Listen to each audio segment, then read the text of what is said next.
ini maju di Jawa Barat itu sungguh-sungguh akan sangat menjadi peluang yang sangat istimewa gitu bagi kader Golkar satu ini untuk memenangkan kontestasi pilkada. Namun akhirnya ternyata enggak gitu. Ridwan Kamil dilempar ke Jakarta, OTW Jakarta. Ternyata merantau ke Jakarta ingin mencari kerja, malah kalah dalam proses pilkada. Akan terus berlanjut, rasa-rasanya perlu untuk kemudian dilihat agar berbagai macam kepentingan kader tidak dikorbankan untuk kepentingan elit dan penguasa.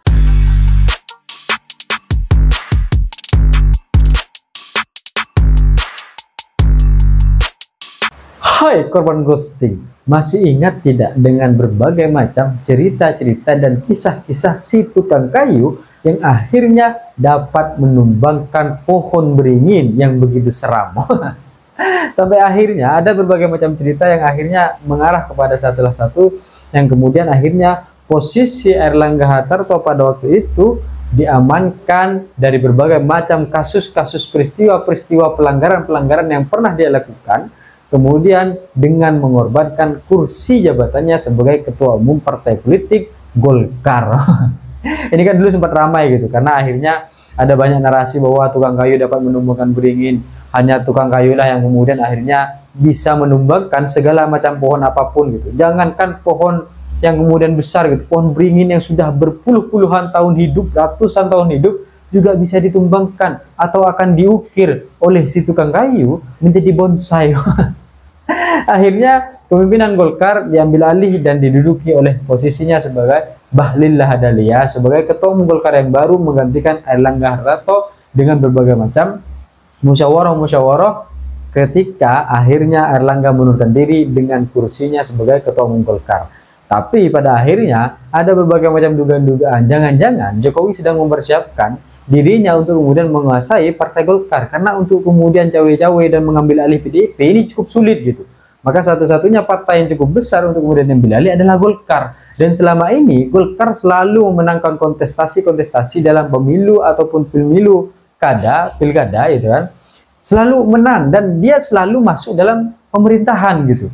Maka akhirnya Golkar akan terus selalu besar gitu. Jadi gak pernah dia berada yang akhirnya di oposisi kemudian menenggelamkan atau berada dalam posisi yang akhirnya turun derajatnya, tapi terus berkembang dan terus maju karena dia selalu berdekatan dengan pemerintahan.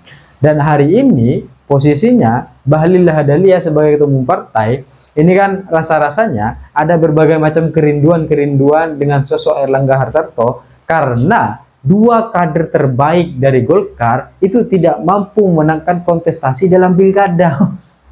Ini kan sebenarnya suatu yang kemudian akhirnya menjadi eman, menjadi prihatin gitu ketika akhirnya kader-kader terbaik ini malah tidak bisa memenangkan, malah tidak dibantu untuk proses kemenangan di pilkada gitu. Bahkan sebelum akhirnya pilkada diselenggarakan, ada salah satu kader terbaik yang kemudian dia tidak diberikan rekomendasi oleh Golkar.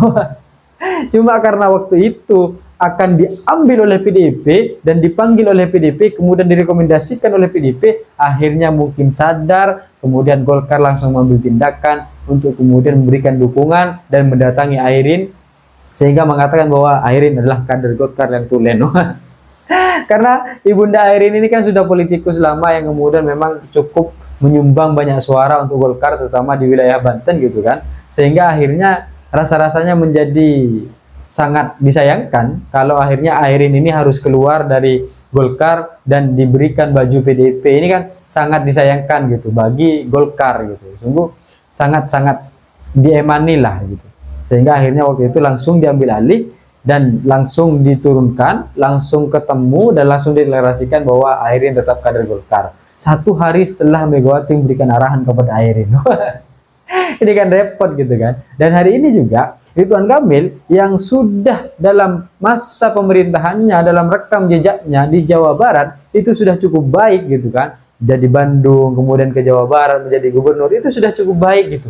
Bahkan seandainya Ridwan Kamil ini maju di Jawa Barat, itu sungguh-sungguh akan sangat menjadi peluang yang sangat istimewa gitu bagi kader Golkar satu ini untuk memenangkan kontestasi pilkada. Namun akhirnya ternyata enggak gitu. Ridwan Kamil dilempar ke Jakarta, OTW Jakarta.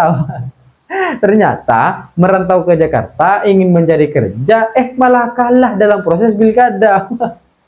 Ini kan satu yang kemudian sangat disayangkan juga gitu. Padahal kader-kader ini adalah kader-kader yang kemudian bisa kita bangun, bisa kita bentuk untuk menjadi citra oleh partai politik yang baik gitu.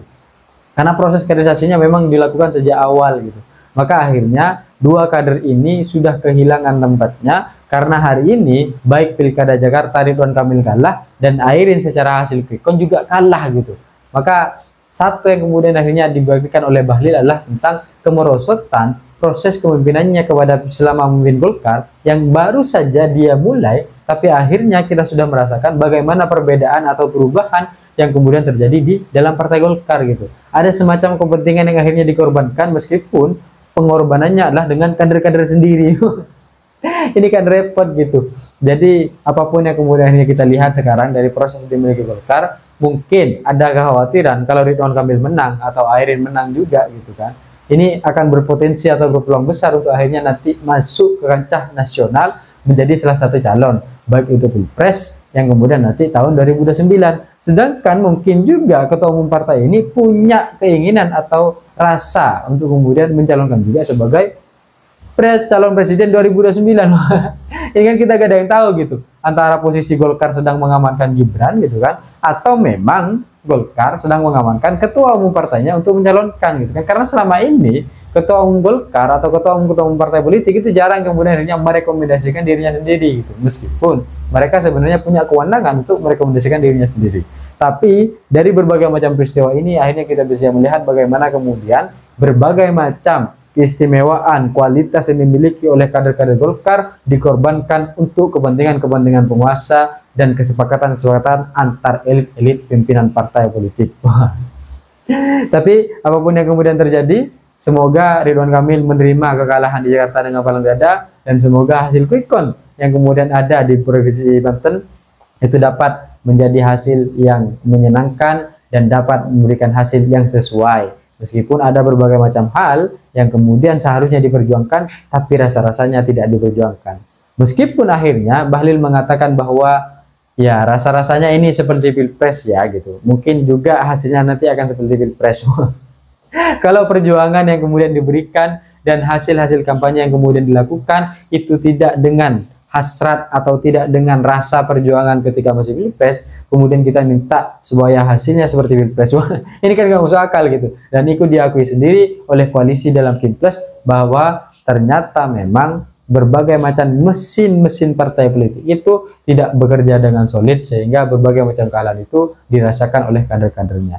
Tapi apapun itu, kita lihat bagaimana kemudian Golkar ke depan, apakah kemudian perosotan ini akan terus berlanjut. Rasa-rasanya perlu untuk kemudian dilihat agar berbagai macam kepentingan kader tidak dikorbankan untuk kepentingan elit dan penguasa. Saya pikir itu cita-cita saya, ingin seperti Gibran, tapi saya sadar diri dan sadar posisi. See you, korban ghosting.